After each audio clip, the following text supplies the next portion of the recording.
afternoon. It's a pleasure to be here. We would like to first thank Mr. Han for holding this wonderful event. And we do look forward to cooperation with Hubject in both Europe as well as in China. So we have already talked about some of the macro, larger market landscape of China's charging economy. And I would like to proceed on some of the more working level stuff that we have seen, some of the data we have seen, some of the market approach we're taking to this, this new market opportunity. So before that, we need to first kind of introduce who we are. So even before that, we need to kind of introduce the business and demand landscape of how we see charging demand anywhere around the world. So on the top of the pyramid, you do see the auto OEM, which obviously has a purpose very clearly to sell cars. And then you see the energy company, which have a strong intention to strategically maneuver themselves towards the new EV age and prepare for that age and making the investments. And then as well as you see the fleets, which essentially in China there are a lot of fleets because the government is really pushing this forward for the subsidy and all that. Fleets simply, they just need to fill their own gas tank. And properties. Property we think are the biggest market and will come kind of later. The pyramid is also a timeline from up to down. So the property is really what we're seeing is that it's like a complementary service for their tenants. Either it's office or a residential or just you know, like any buildings, basically. So what does XCharge do within this landscape? So what we try to do is we enable charging. We provide charging solutions. So what does that mean? It means we provide a one-stop charging solution to business end clients, and we focus alone on business end clients. So here, next, there will be a video, kind of a minute or two, on a recent market initiative we have pulled in China, in Beijing. Actually, the location we chose in China is very much similar to this one. It's, you know, factory, old factory, and it's an artsy place. And hope the video can play out.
So this event was joined by about 500 partners across the country. They all came to Beijing to see this. And it was covered by more than 120 medias. It was also participated by State Grid, which come from energy on the pyramid. There's a Didi, which come from the fleet. We see them as, it's a Chinese Uber, right? We see them as a fleet on the fleet part of the pyramid. And then global logistic property, which is well, also, it's actually the largest real estate logistic real estate company in China accounts for more than 50% of the properties. So we made an attempt to integrate some of the resources. We're seeing charging does require different resources from different market segments, and it was quite a successful attempt. And we, at some point, maybe looking at having the same similar event in Europe at some time. So that was a recent initiative. And really, for something we have been persistently doing for the past 2-3 years, is we try to work on a product framework, which is a one-stop Internet of Things charging solution. So you can see from here, the equipment on the bottom is our AC charger, our DC charger, and then in the middle there's a cloud which connects the hardware to the software. And on the left side, you can see the apps, which are optional to our clients. They may have their own apps, but if they don't, we can work it out. And on the right side, there is the business and management platform, which really focuses on its functionality on maximizing revenue for our clients. So these 4 elements, our clients can just kind of check mark the ones they need and cross out the ones they don't. So it's, for us as a company running, it's kind of expensive to make each of them ourselves. We do make all of these 4 parts from ground up, all by ourselves. So why do so expensive things? But why are we still doing it anyways? So I think it's important to note why one stop. I think generally there are 3 reasons. One is that we believe in any smart hardware, there's a bottleneck theory where the lesser smart of the hardware and the software determine your overall smartness of the system. So we try to do well in both, and we try to provide an overall smarter system so more user value can be delivered by the operators. And number 2, I think really it's because of the flexibility. By doing all 4 elements, we can let the customer choose which one they want, and that gives us a better perspective. Not only we know what the customer wants, we also know better what the customer already have, which makes it easier for us to really deliver what the customer wants, combining it to what they already have. And number 3, and most importantly, I think it's because of the maintenance. We don't want the customer to go to the software and the hardware and have kicking balls going around. We want to be the one accountable whenever there is a product problem involved, and we want to be the go-to guy for any of these product mistakes. So next, I'll talk about why it's Internet of Things, and that will include hardware, software, and connecting hardware and software, obviously. So first, the hardware. So this is our AC Smart Charger C2. You can just push any advertisement or any screen for either motion or pictures onto the screen from the backend platform. It goes from 3.5 to 42 kilowatt hour, and it is the best of the best Red Dot award-winning product. And this, I think, is really a good scenario for any of the city charging scenarios, including bus, logistic, and fleets. It goes from 50 to 240 kilowatts, and we see it as in China, we're providing it to a lot of the new generated fleets. And then here goes the satellite supercharger. The satellite supercharger really restructures space in a more sense-making way, especially in city scenarios. We can have the power modules separate from the power outlets and really save more space. It also is more sleek design for city scenarios.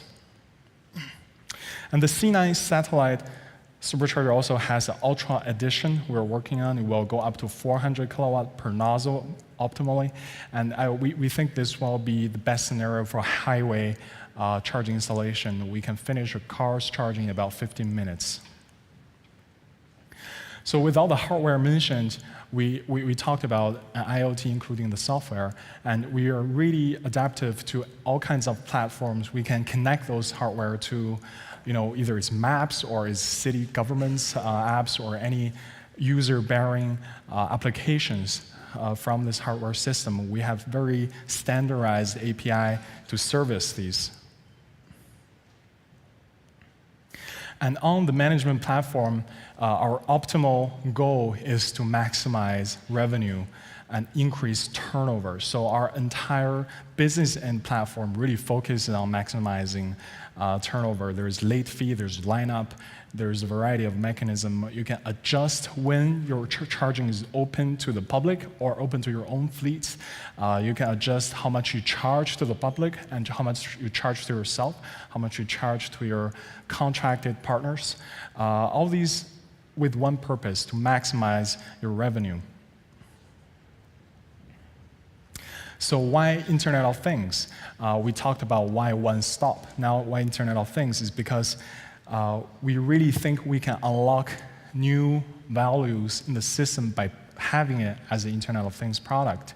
First, for instance, in our product, we use an A8 smart chip. So not only can we deal with the charging logic, we can also deal with a great number of data logic.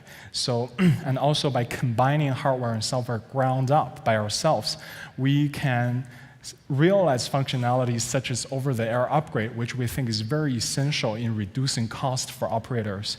For instance, you have 10,000 chargers across the continent, and when you want to fix a bug, upgrade it, or just deliver a new advertisement picture, or just that there's a new model you need to upgrade for your charger to be compatible with, you can have two options. One is go around the 10,000 charger physically and upgrade each one of them.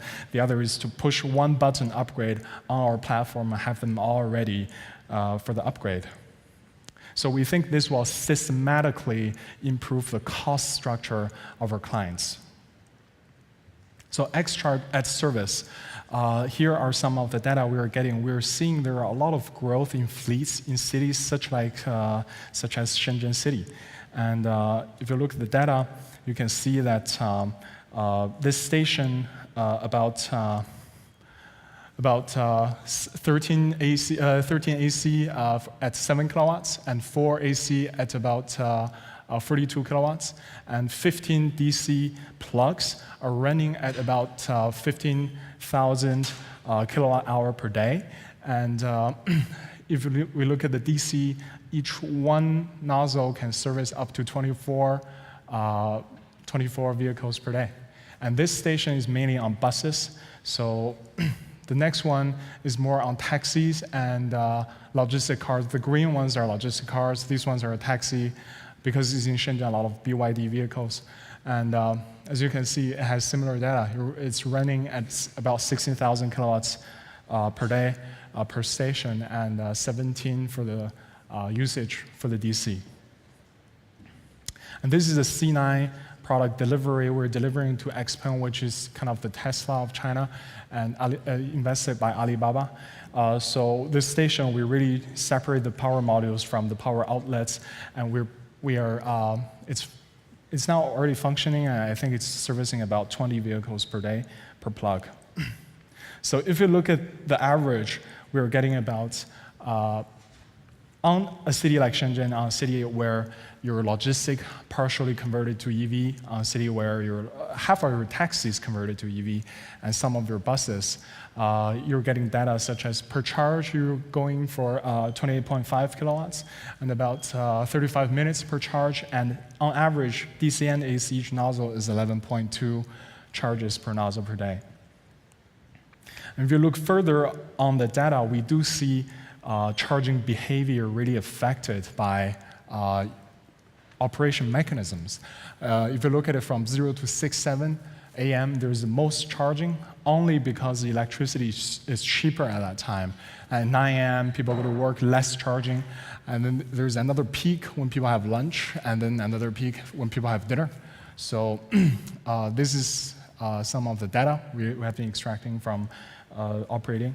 And really, how we think of it is that we are seeing a lot of, by running these kind of stations and having this kind of experience, not only do we have the opportunity to really upgrade our hardware and maintenance continuously, we can also get these kind of data insights on what factors are really affecting the results of charging operation.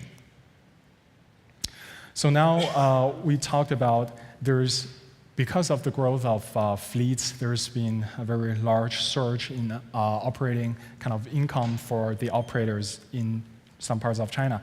We think this will be kind of duplicated everywhere around the world. If you look at the number of, I think in the beginning we already talked about China has about 50% of the sales in 2017. And we think Europe is going to have more because all the major OEMs are in Europe. And if you look at the bus numbers, in China there are about 360,000 buses, electric vehicles. And in Europe, there is about 2,000, a bit more, over 2,000. So we think there will be a huge growth, a tremendous growth in the European, especially EV, especially in the fleet market.